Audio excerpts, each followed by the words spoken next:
Jose Young's here, the MMAfighting.com, speaking with Kelvin Gastelum at the Dominance MMA Management Media Day. So first I have to ask you about this Media Day overall. It's a very impressive, obviously, collective of fighters, both in the UFC. We got a Bellator, we have Brave CF, former Combate fighters. What do you make of this Media Day as a whole? Do you think this is the future going forward and we're going to see a lot more management companies do stuff like this? I think this is definitely the future, and it should be. You know, this is the first press conference of its kind where this is a management team coming together as one, and it shows that we also, you know, like Henry was saying in the press conference, we also have a voice. You know what I mean? We're all here together, and we got things to say, and if we can, and if we want to, we can all come together as a voice. Now, you are taking on Darren Till coming up at UFC 244 in New York. He's coming up from welterweight, something you did yourself too. So I have to ask you, not about what he's going to be going through, but you did it yourself. How long did it take to feel like a real middleweight as opposed to a welterweight that's just not cutting weight? Yeah.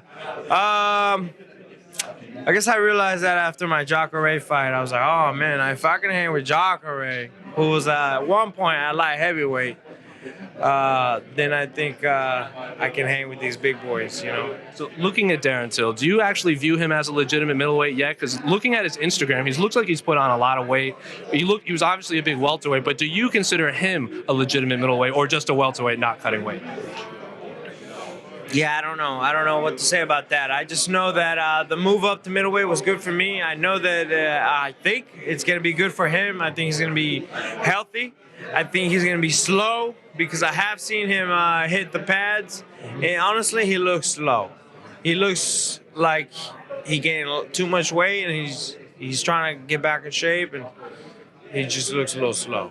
I'm curious what the benefit of you taking this fight was, considering he's coming up in weight. He's not ranked in your weight class. You just fought for the interim title. I think a lot of people were, yes, surprised they offered him you, but that you maybe accepted a fight. Maybe they were expecting someone higher ranked. So what was the benefit for you taking a fight against an unranked middleweight?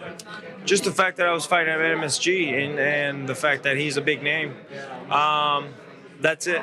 You know, I wanted to fight a top contender because I know that I'm still in title contention. So I was looking at someone in the top 5, but they were all booked. You know, Jared, and Hermanson were booked up. Who else? Paulo was fighting Yoel, and so they were all booked up.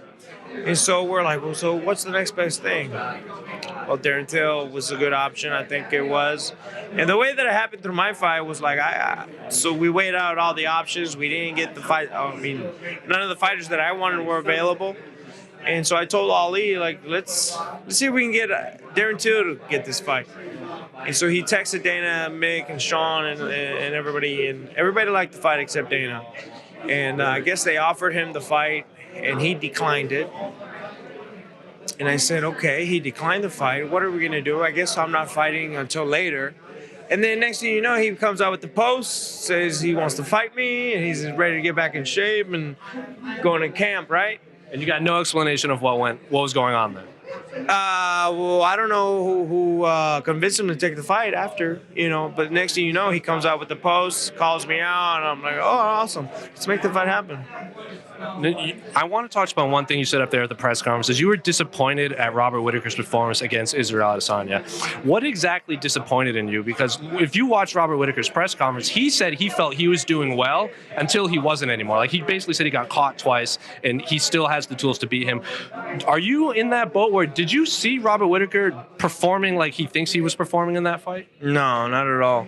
I think it was rather disappointing the way that he performed. You know, the reason I say that is because I feel like I was robbed of an opportunity. And for him to go out there and perform the way that he did was rather disappointing for me.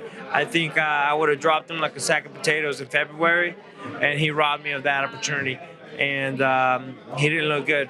I think he tried to imitate or take some things from my fight where he was lunging in and kind of moving in with his head, or I just figured he tried to take some of the stuff from my fight and implement it, and it just didn't end up going well. He didn't have the right footwork. He didn't have the right head movement. He didn't have the right boxing approach, and it just didn't end up well for him. Well, thank you so much, and good luck in New York. Appreciate you.